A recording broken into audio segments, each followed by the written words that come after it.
Good morning, students. Today I shall start the poem A Thing of Beauty by John Keats. So let me read about the poet.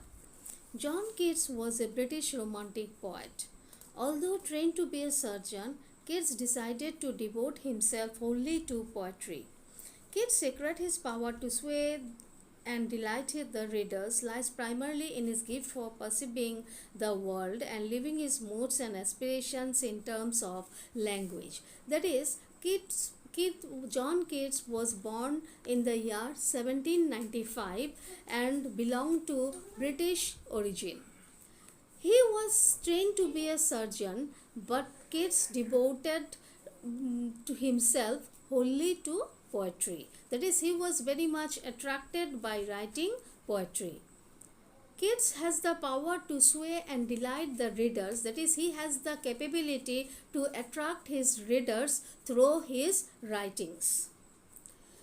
A Thing of Beauty is an excerpt from his poem Endymion, a poetic romance. So this particular poem, A Thing of Beauty, is an excerpt. Excerpt means what? It is an extract. That is, it has been taken from his poem Endymion, a poetic romance. This particular poem, A Thing of Beauty, is not the complete poem. It is an extract and it has been taken from the poem Endymion, a poetic romance.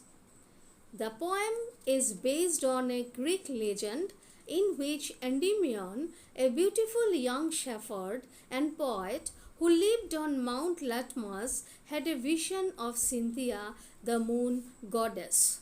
So, moreover, we can also say that Keats was a worshipper of beauty.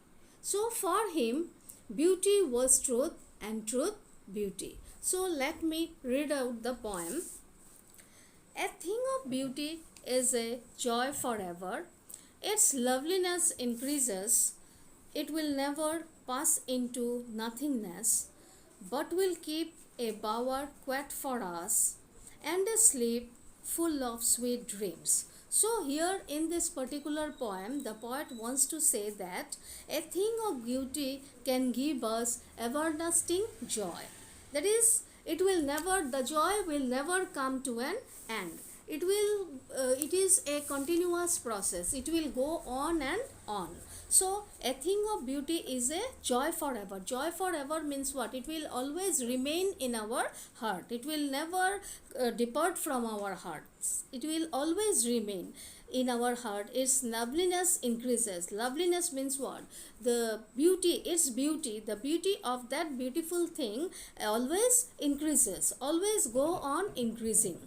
It will never pass into nothingness. Means what? It will never turn into nothingness. It will never lose its value. It will always attracts the people. A beautiful thing always attracts the imagination of other people. So here the poet wants to say that it never passes into nothingness. Rather, it increases because our imagination adds a new colors to it. It always remains fresh in our memory. That is, the beautiful thing always remains in our memory and it always remains fresh in our memory. It never becomes dull. It never loses its beauty. A bower quiet for us and a sleep full of sweet dreams and health and quiet breathing. So here the poet wants to say that it always remains fresh in our memory. It means what? The beautiful thing always attracts us and it always remains fresh in our memory. It serves the purpose of a quiet. Quiet means what? That is, quiet means silent. It always attracts us and it serves the purpose of a quiet bower for us. Bower means what? A shady place under trees. So we can move into this bower whenever we like. That is, it always gives us pleasure. It attracts us and gives us pleasure and helps us to sleep. A bower quiet for us. Quiet means what? Silent. A bower quiet for us and a sleep. That is, it provides, it means what? The beautiful thing always provides a sweet sleep. That is, whenever we see a beautiful thing, it attracts us, it gives us pleasure, it fills our heart with joy, and it provides a sound sleep to us. Whenever we think about that beautiful thing, our heart fills with pleasure, full of sweet dreams, that it allows us to dream.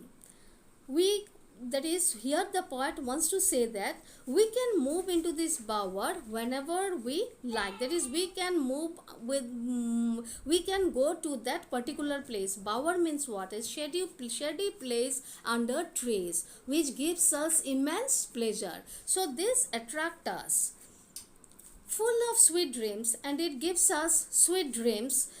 The beautiful things always gives us sweet dreams. A shady place always gives us sweet dreams, and then helps us for quiet breathing. That is, in other words, we can say that in moments of sadness, we can recall the beauty of that object and be happy again. It allows us to be cheerful. It allows us to fill our heart with joy. It allows us to fill our heart with happiness. And what allows us? The beautiful object, the beautiful thing that we have visualized earlier. It becomes a permanent in our mind and heart. We can move into this bower whenever we like. That is, whenever we want to see that particular thing, whenever we want to see that beautiful object, we can recall it, and it remains, as it remains permanent in our mind, we can feel the beauty from that particular object. Its memory will lead us to a gentle sleep full of sweet dreams. So whenever we see that beautiful object, whenever we remember that particular object, so its memory leads us to a gentle sleep, that it helps us to sleep, it helps us to have a proper sleep full of sweet dreams. It will now see this particular line, last line, full of sweet dreams and health. And health means what? It helps us to keep us healthy. That is, whenever we are in pensive mood, whenever we are in sad mood, if we think of that particular object, if we ever try to visualize that particular object, it gives us immense pleasure and fills our heart with joy. So here the poet says that the beautiful object always keeps us healthy and gives us peace. That is, whenever we are disturbed, whenever we are not in happy mood or in pensive mood, we can at once recall that particular object, we can at once recall that particular object in our mind, and then it helps us to keep us healthy and give us mental peace. So from this particular line, I can give one example. I can correlate this particular poem to that of William Wordsworth's Daffodils. That is, whenever the poet was in pensive mood means sad mood, whenever the poet was in sad mood, he at once recollected the beautiful daffodils, the yellow daffodils, which was before his eyes, and then which gave him immense pleasure to recover for him from his pensive mood. So in a nutshell, we can say that the beautiful object always remains permanent in our mind as well as in our soul. So it always remains in our heart forever. It never depart from us. It never depart from us. So we can say that a thing of beauty is a constant source of joy. Its beauty keeps on increasing. It never fades away from us. It never passes into nothingness. It provides us a pleasant shelter, a quiet bower for us. It gives us peace and helps us to sleep full of sweet dreams. We are bound to the beauties of this particular art. So whenever we suffer any disappointment, whenever we are in sad mood or in pensive mood, we can at once recollect that beautiful object before our eyes, and then we can fill our heart with immense pleasure. We also developed unhealthy and evil ways, that is, whenever we are very much disturbed. So I am repeating it once again so that you can understand it. Whenever we are in pensive mood, at once, whenever we recollect that particular object, the beautiful object before us, then our heart and mind fills with immense joy. I hope that you have understood the first 5 lines of this particular poem.